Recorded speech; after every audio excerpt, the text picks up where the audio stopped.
បាទ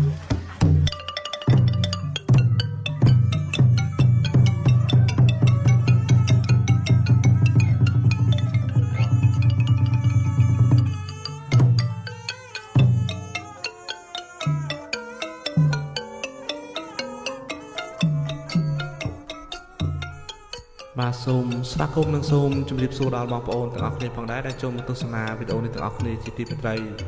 នៅក្នុងថ្ងៃនេះដែរខ្ញុំមានដំណឹងបនមួយចែកជូនបងប្អូនទាំងអស់គ្នាឲ្យបានដឹងទៀតហើយ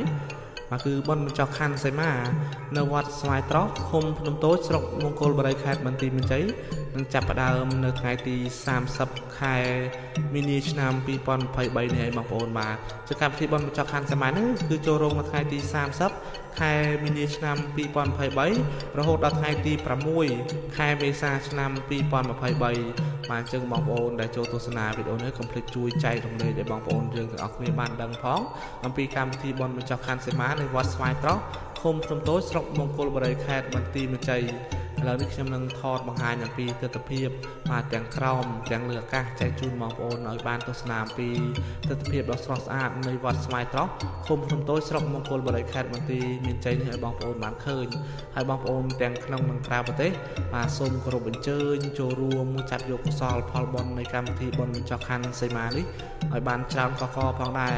បាទខ្ញុំចាប់ផ្ដើមយកទស្សនវិជ្ជានេះដើម្បីជម្រាបជូនដំណឹងឲ្យបងប្អូនទាំងក្នុងនិងក្រៅប្រទេសបានដឹងអំពីកម្មវិធីបុណ្យបញ្ចុះខណ្ឌសីមានៃវត្តស្វាយត្រោះឃុំភ្នំតូចស្រុកមង្គលបុរីខេត្តបន្ទាយមានជ័យហើយខ្ញុំអាចបានជម្រាបកម្មវិធីជាហោហាយទេគឺខ្ញុំគ្រាន់តែជម្រាបឲ្យដឹងដំណឹងអំពីបាទនៅថ្ងៃចូលរោងនៃ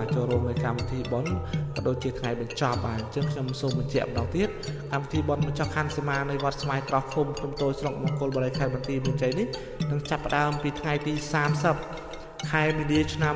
2023នេះរហូតដល់ថ្ងៃទី6ខែមេសាឆ្នាំ2023បាទចឹងសូមគោរពអញ្ជើញឯកឧត្តមលោកជំទាវលោកស្រីនិងនាងកញ្ញា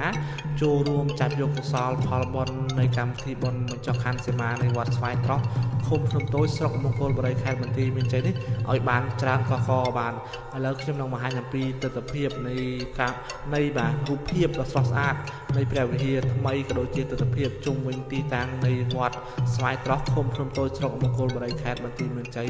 ឲ្យបងប្អូនទាំងអស់គ្នាបានទស្សនាដែលមានរូបភាពជាហូរហែដូចតទៅបាន